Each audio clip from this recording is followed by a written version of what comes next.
What's going on, everybody? Welcome into another episode of the Growing Green Podcast. We are excited to come to you from Milwaukee, Wisconsin today, and you're going to see a lot of this. I talk with my hands. Usually I'm not on video. I'm usually behind the camera or behind the microphone and not in front of the camera.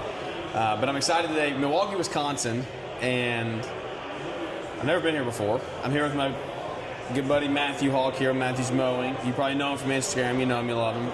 You're a Skag guy, right? Absolutely. Skag all day. So how you doing, buddy? Good. It's been a good weekend so far, or a good week so far. Yeah. Just came in last night. Today's Wednesday. It came in on Tuesday. What are we doing here? We are at Pipeline 2025, which is pretty cool. They're introducing all the brand new tools for Milwaukee tools. So it's basically like first looks at everything that's new coming out. So pretty excited for this. Yeah, it's gonna be a big event. I'm excited to see what's coming. Let me get my phone here. It's going to die on me. I'm excited to see what's coming out in the next little bit. I don't think there's a ton of new stuff coming for OPE, but we're going to get to see and put our hands on a lot of things I haven't used. Like, I've personally never used the Milwaukee, like the little hatchet or anything. I have used the chainsaw. We have one of the chainsaws. Chainsaw is sick. It is. It's super nice. But I'm also excited to bring and use some more of just the product that's like not necessarily OPE, but like, because here's the thing is, you know this as good as I do, in our businesses, we're using impacts, right? We're changing blades. Exactly. We're using grinders to sharpen it. Like, we're using things that aren't necessarily just OPE specific. And so I'm excited for that. Thanks, Milwaukee, for putting on a great event. Absolutely. The whole town is just painted red, I feel like. Everywhere you go, like brand hard. I mean, they have cups, they have all this stuff. So it's been really good.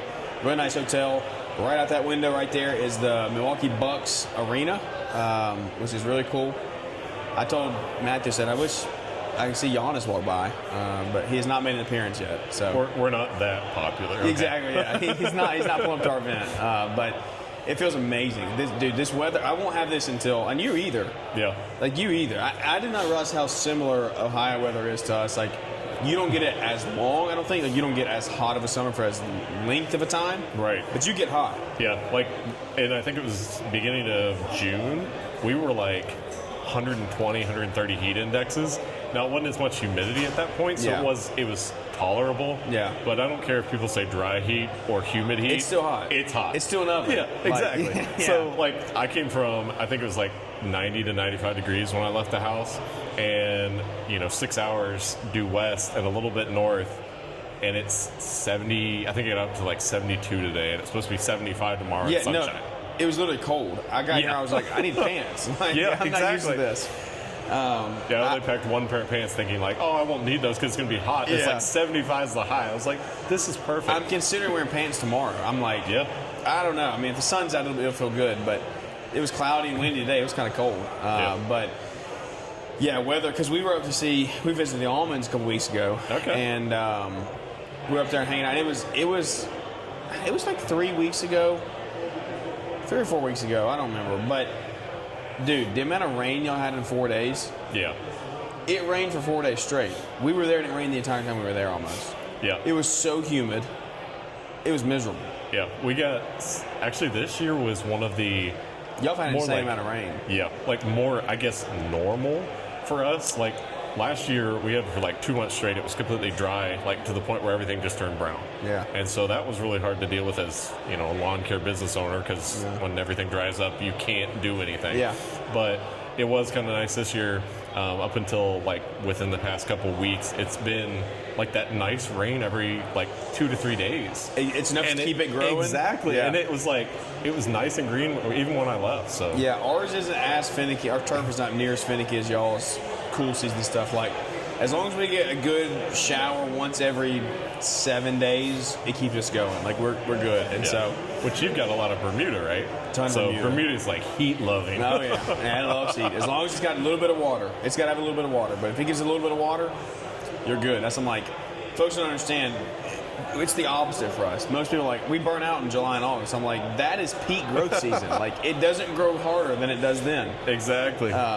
Especially if you have irrigated lawns. So wow. Yeah. it is. It's a I am definitely not Bermuda by choice. Though. Yeah, for sure.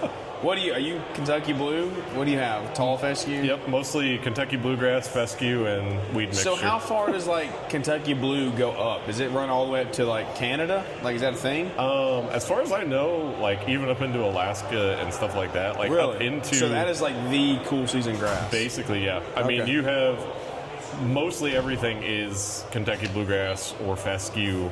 It depends on basically like the application. Some of them are more for high traffic areas, like sports fields, things like that. And it's more like a wide blade or a thin blade and how long it grows and how quick it grows. And it's also kind of, I won't say similar to Bermuda, but it's kind of that, like, one will grow more of like a thicker patch, whereas the other one's more of just a thicker blade to kind of take over that area. So your soccer fields and sports field, like, can you cut it short? You just have to cut it more often? You can cut it short. Because like our crap, Bermuda, we're cutting our sports fields on like 1.5 to 2 inches. Yeah, if we cut bluegrass and fescue on 2, like right now, it would be browned out. Like it even if it's irrigated, or if it's irrigated, it would be fine. If it's irrigated and like you would give it enough, field. Yeah, if you would irrigate it and give it enough like loving stuff, so like fertilizers and all that kind of stuff, it'd be fine. Okay. Especially golf courses and things like that around town. They do fertilize them like crazy. Yeah. So they do. It does pretty good, but you have to treat it right because it will not tolerate the heat. So. Yeah. Well, good deal. Well, now that we're 10 minutes in the show, tell everybody who you are, man. Tell me about your business, what you've done the last couple of years. I mean, we were talking about earlier your story. I didn't know like the full startup story and kind of how you got into where you are today. Yeah. So my name is Matthew Hawk. I run Matthew's Mowing. I'm out of Mount Vernon, Ohio. So normally when I say Mount Vernon, Ohio, if people don't know where it is, I'm about an hour northeast of Columbus. So Columbus is basically the hub of Ohio. How far is that from Marysville? Marysville, not too far. Probably half hour, maybe. Oh, pretty something close like then. that. Okay. Yeah, I have a friend who lives in Marysville. So okay. We went up there when I was in high school and visited. Yep. So, I started my business back in 2016 or so. I had been doing part-time before that. I had a full-time job at that point, and that was, I was telling Jeremiah earlier, there was a lot of things where it was just a toxic environment, and it was also a area where we had a lot of landscapers come in because we were also a small engine, small equipment repair place. And so every time they'd come in, I would be like looking out the door and I'd see these guys roll in, nice trucks, trailers, full mower setup, blowers, trimmers, the whole 9 yards. And it was just like, man, I want to be that guy. I want to be that person because I just love the outdoors. I love the green industry. And my kind of like side story is my grandpa, he passed away of cancer before I was born. And he actually kind of like, I got that from him in a way because I really do enjoy that from him. He was always the person that had the most pristine flower beds. He was always the person who had like the best yard. He always kept the mowers in tip-top shape. Blades were always sharp because he wanted that good appearance to his property. Yeah. So my grandma has always told me, she said, if you would have been around when your grandpa was around, she said, you two would have been like all the time together. So that's kind of my little bit of backstory. I've now been in business. This coming year will be 10 years altogether, 7 years full-time. That's awesome, man. So in Ohio, you start your business like that. I mean, what does the last 7 years look like? I mean, right now you're still running solo with some part-time help, right? Mm-hmm. So walk me through that journey a little bit because, I think it's good to get different perspectives. Right now we're in a bit of a growth phase for us, like trying to add team members, add crews, things like that. Everyone does something different that fits them, and so I like hearing from all different kind of aspects. What is that like?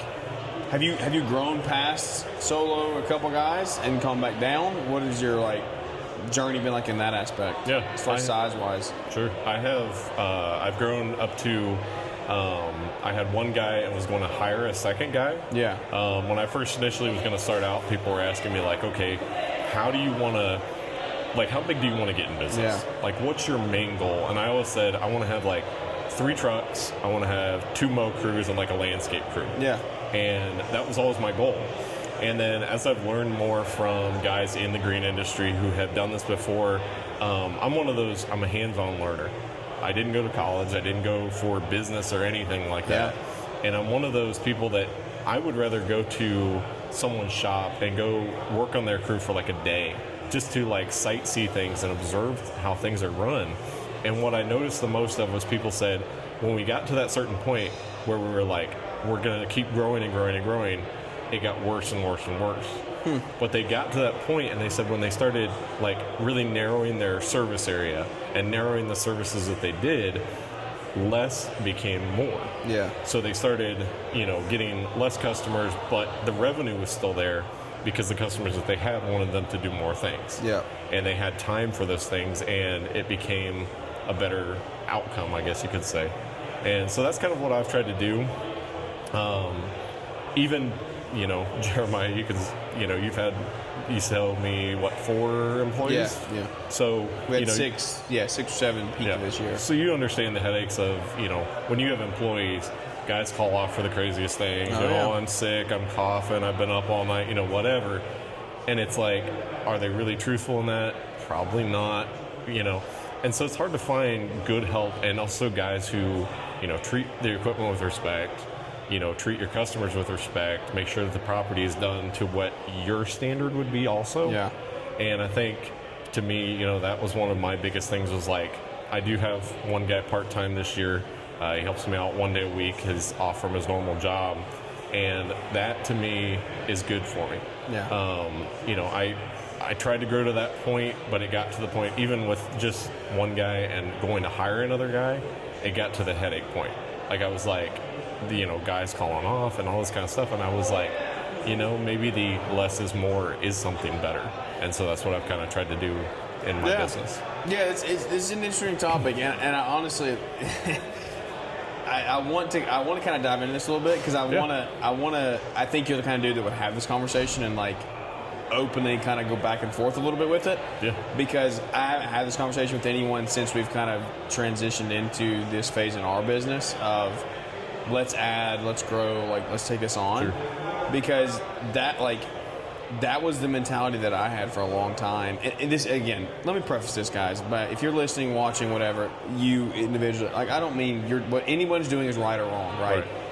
But I do think that what I've seen the last couple years and getting around circles of people that have grown larger companies, it's like at the end of the day, it all comes back to you, right? Yeah. Like it rises and falls on what you, the leader, is doing. And so when I sit here and say, or hear people say, and this is, again, I'm not just talking, but I want to banter a little bit in this conversation. Exactly. Yeah. I want to have this. I want to have a little pushback here, play devil's advocate, because I think that, again, you can come at this with an open mind and not be like defensive. Because I want to like actually talk through this and hear someone's perspective that this is kind of where you're coming from. Yeah. Not to prove a point, but to get both sides of the story, because I know for me that like I am the bottleneck in our company. If we are growing, we're having issues, that's on me. And the more that I do it, the more that I see like, okay, I'm not doing this right, I'm not doing that right. Like, that is on me to fix. And so have you gotten to the point where like when you say it's hard to find guys, right? Or anyone says it's hard to find guys, my question to that would be, have you ever really dove into like building a hiring process, putting your vision and your mission out there for your company, like what you want to do, your core values, and like hire off of those things? Sure.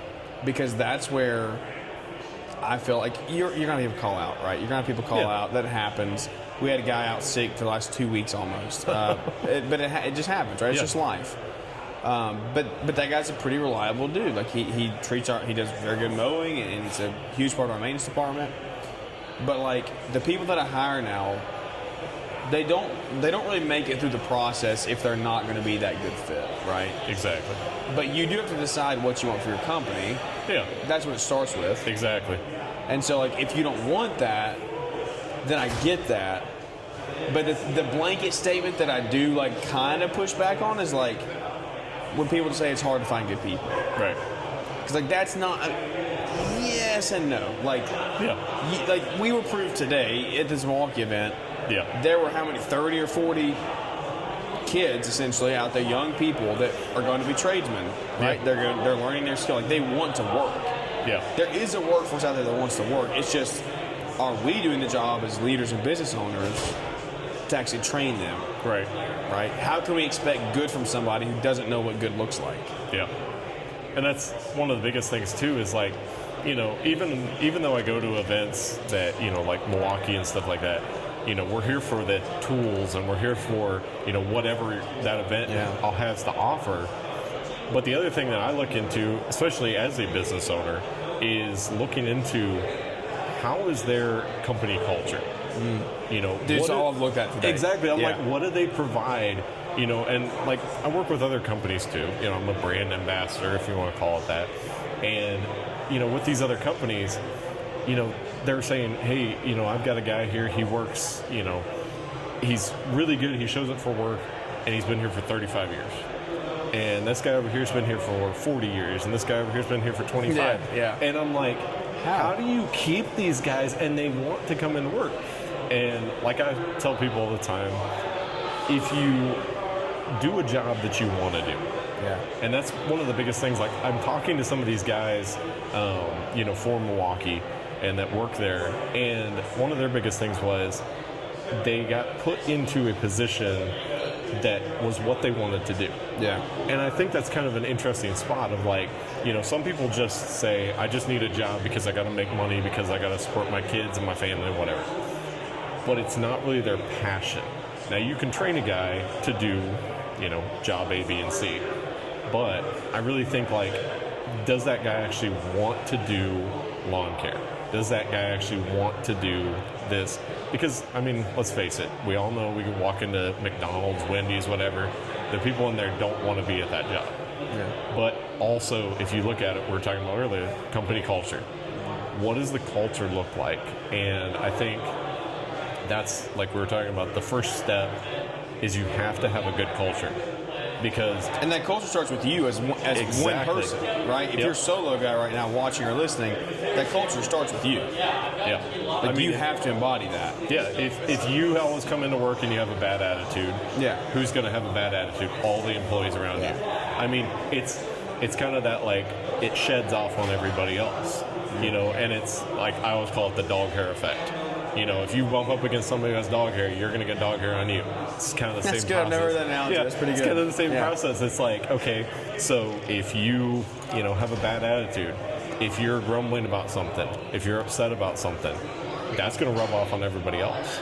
And I think, like, even though I'm not to that point to grow a big enough company to actually have, like, the core values and things like that. No. I know. But it's like, I have those things in my mind, like I'm setting them up, but I've never put them down on pen and paper and never actually made them fully, like, set up. So you know the answer. Correct. Because it's almost been me. Yeah. And so to me, I'm like, that's kind of my first thing, is I need to do that. Yeah. And I need to put that into place. And I've always told the guys who have come to work for me what those things are. Yeah. But it's not like, I don't have a shop or anything, like, set up, you know. So and that makes it hard. Yeah. So I'm like, I don't really have that set up, so I kind of just make it, like, in my mind, present it to them, and then that's what it is. Yeah. But if it's not something they can see every day, if it's not something they remember every day, and it's not stuck in their mind, they're going to forget it. I would love to know the statistics on, like, what percent of the population are, like, visual learners, and like visual effects are what, like, really molds them. Yeah. Because I'm the same way. Like, I want to see something, and, you know, it's easy to, but again, it's kind of an excuse, right? It's easy to get caught up in, like, oh, if I had a shop, it would be this. I could do that, right? It would be this much easier. Because that's where I'm at this year. I was like, if we had a shop, when I had 7 guys showing up, I was like, having a shop would be so much easier. Like, we'd all go inside, we'd have our meetings. It's like, yes, but no. Like, if you can't do that in whatever setup you have now, if you can't make something work, you're not going to make it work when you have a shop. And so, like, that is 100%. You answered your own problem right there. Yeah. Like, it has to go down in writing, right? And so, for guys, and this is not me talking to you, this is me talking to the audience that are in this boat of, like, I do want to grow and I don't know what to do. You know what to do. Yeah. You just told me what you know. You know what to do, right? Yeah. Guys, you're listening, you're like, what do I do? How do I go from 1 to 2? It's like, you have to do exactly what Matthew just said. You have to have your core values. You have to have these things written out. But not only do you have to have them in your mind, you have to get them actually on paper, right? And that is put it in ChatGPT and let it spit you out a form and you print it off. Like, it's not hard nowadays. Like, let it polish it, print it off, and put it in a binder, right? Yeah. And you have to have a hiring process from day one, right? You don't, because what's going to happen is you're going to, and I'm jumping to a conclusion here, you can correct me if I'm wrong, over your past years of hiring, way back in the day when you didn't really know what you may have been doing, like, you probably just like, here's a job, it's $15 an hour, come weed eat, come work, whatever, right? Like, that's probably a pretty good assumption. Yeah, do you know how to string trim? Yeah. Okay, great, you're hired. Awesome, right? And so it's like, so for me, like, I built this hiring process this past year, and I'm happy. I'll give it to anybody. It's not the end all be all, but it is a solid process, start to finish, on things that I know that we've done this year that have worked. And so, like, I'll give it to you if you want it, DM me, whatever. I'll send it to you. But it's like, I just drew this thing. I literally drew it out in my notes, and I was like, this is it. This is our process, start to finish, a funnel from the top down to the bottom. And if you're hiring one guy, you have to have that process in place, because that's how you bring someone in with that. Like, you present with them and say, okay, like, my go-to is always, I ask pre-interview questions. Like, you have 10 or 15 questions you have to answer before I even consider interviewing you. I'm not wasting my time on someone that's not going to be a good fit, right? So I have those questions, and then we go through that, and then we have the interview, and we talk core values. And like, you don't get into our company anymore unless you're a good fit. And that's where I think the solution to your problem, or it's not a problem for you. If you want to be there, you want to be there. A lot of guys that do consider it a problem, that say, I can't grow because I can't find good people. It's not me being pushy to say you're saying it's a problem, right? Because if you're saying that's your excuse for not growing, it's a problem. And I feel like that's also the excuse that people say because they don't know where that next step is. Like, they don't 100%. Know how to implement it. Yeah. So it's like, well, I just can't find good help. That's and it's like, and that's why I always push back on that statement. Yeah. So I'm like, that's a load of crock. Like, it's not true. You're either using it as an excuse to cover up something else, or you don't know the process of how to get good people. Yeah. Which is understandable. Yeah, transparently, I didn't know how to get good people 12 months ago. Like, I didn't know the process. I didn't know how to actually do it. Yeah. But like, we're recording this fall of 25. Going into 26, like, we will have the best team we've ever had, hands down. Like, I don't even think about it. Yeah. Because we have the process in place to do it, and that's got to start with one person. When the owner says, I want to hire people, start like this. And this is how you get your number two. This is how you get that guy that's like, okay, they take that mow route from you, and you can go start doing other things. Because that's how the natural progression, right? You get a good number two, he can take over the mow route, you can get him a helper, you go start doing landscapes, right? And then it all continues. That's how it always happens. Yeah. And so the option is there. You just have to be able to actually sit there and put in the work. And it's not even putting in that much work.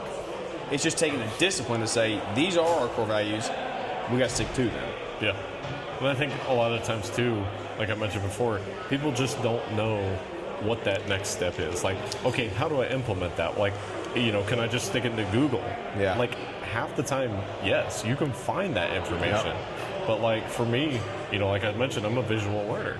And so actually, like, just sitting here talking with other guys in the green industry, you're just a little bit above where I am. Yeah. And then, I've talked to guys who are like double where we are. Yep.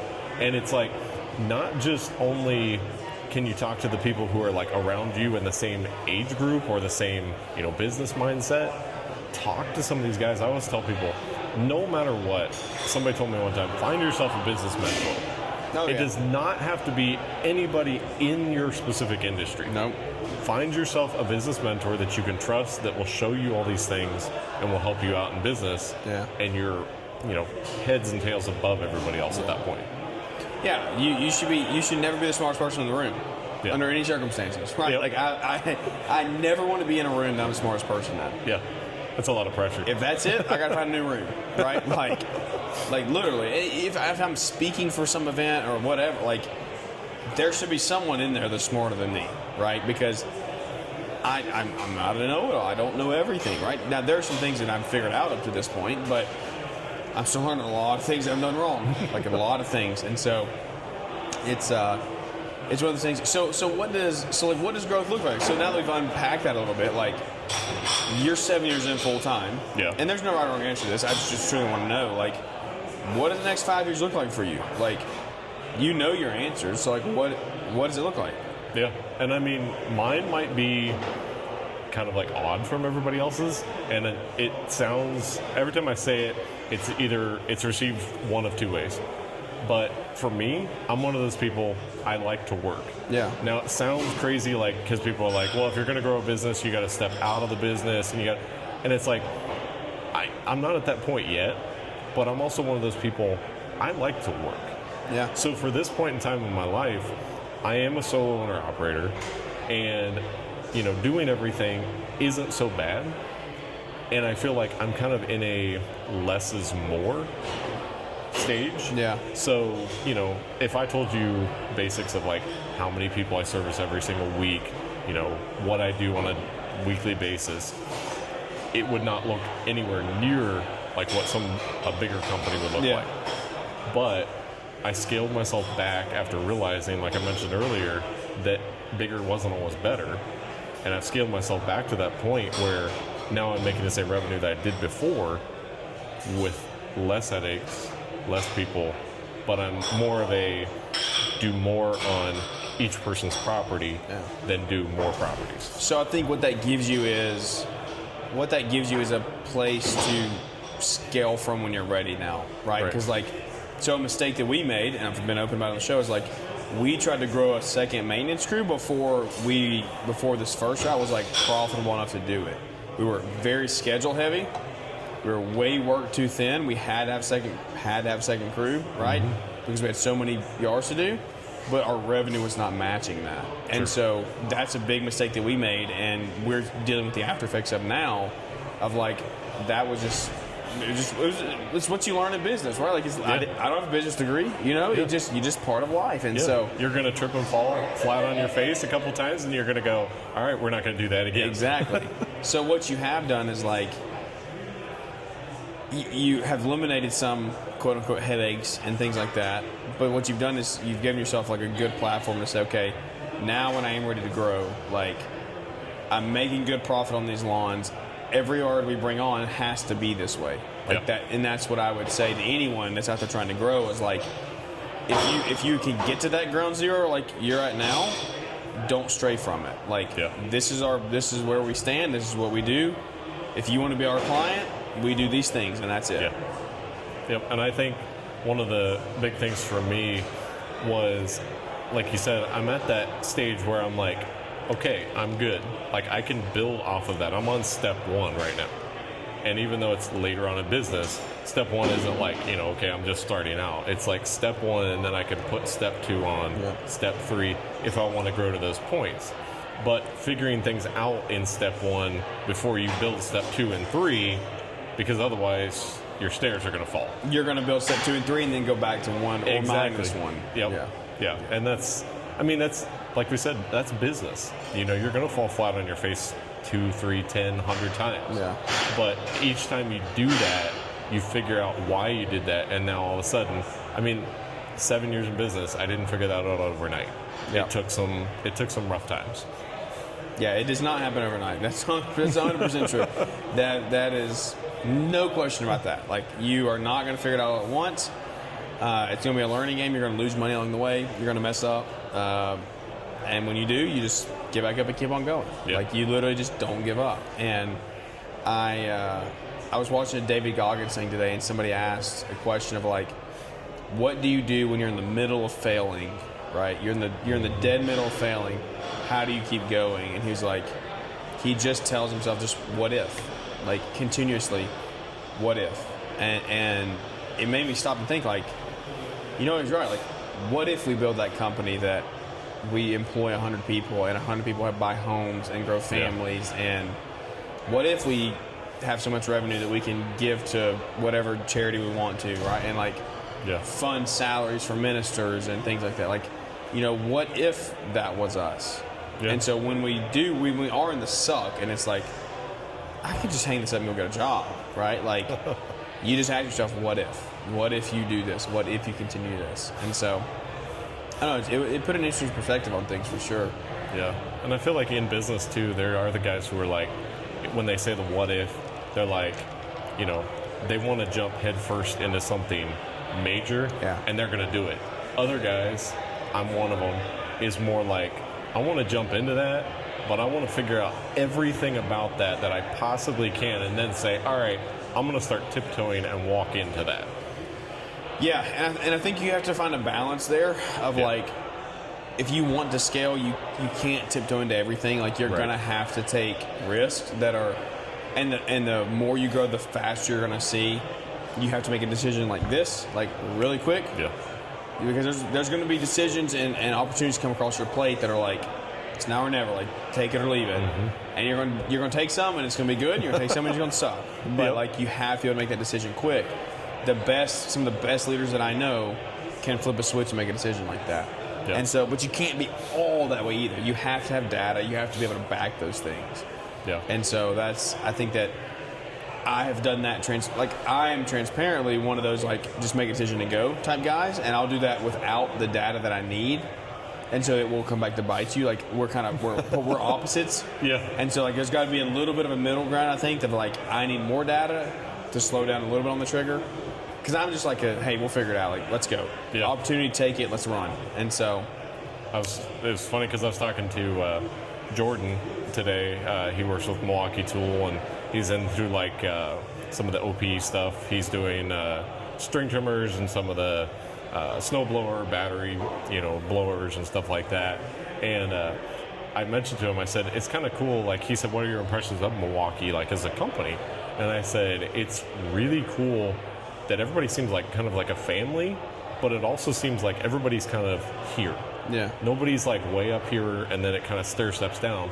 And he said, inside of Milwaukee, he said that's one of the top things is he said, in other companies, the boss is up here and you don't speak to the boss, you don't talk to the boss unless you're summoned, basically. And he said, at Milwaukee, he said, literally, we've had the boss come down to us and go, do you think we should do this? And he's like, sure. And the guy goes, okay, let's do it. And it's like, he goes, that's a lot of pressure to put on us. Yeah. But it's also a cool opportunity He's because valuing your team. Yeah. He has that faith and he has that trust in these guys to say, I trust that your input is going to make us money. Yeah. But then also I think that's a learning thing too. If it's something where they need to tweak a few things, they're going to find that out. And it's going to be that like hard time to make that person even better inside of that company. Yeah, 100%. And we mentioned, we kind of breezed through the Milwaukee culture earlier. I want to come back to that before we wrap up. Like, that is something that I've looked at since we got here. Like, the stuff on the walls in the plant tour today. I think you did a plant tour last year. I did. So you didn't do that today, but like today was our first plant tour that I've done with Milwaukee, which was cool. Some of it I was like, okay, wake me up a little bit. The batteries and the cells, I'm like, this is not for me. I'm not an engineer. Give me the equipment. Let me go to work with it. I'll get excited. I don't need the stuff inside. But it was cool, like walking in there and seeing just the things and just like the operations. Everything was so well labeled. Everything had its own place. Like, they had company culture on the walls. They had signs. They had posters. They had a sign up there with like all 10,000 people that worked in that building was on that sign. Like, each name was on there. It was super cool. They had their own cafeteria in there. Like, the culture was just amazing. And it's what I was telling the guy over there earlier was, I feel like everybody, I don't know if you heard me say this, everybody that I see is like sub 35. Yeah. It's a lot of young people. Like young. Like building a big brand. Like a really big brand. Mm-hmm. And I'm like, where are all the 50 and 60-year-olds? Like, who are your bosses? Yeah.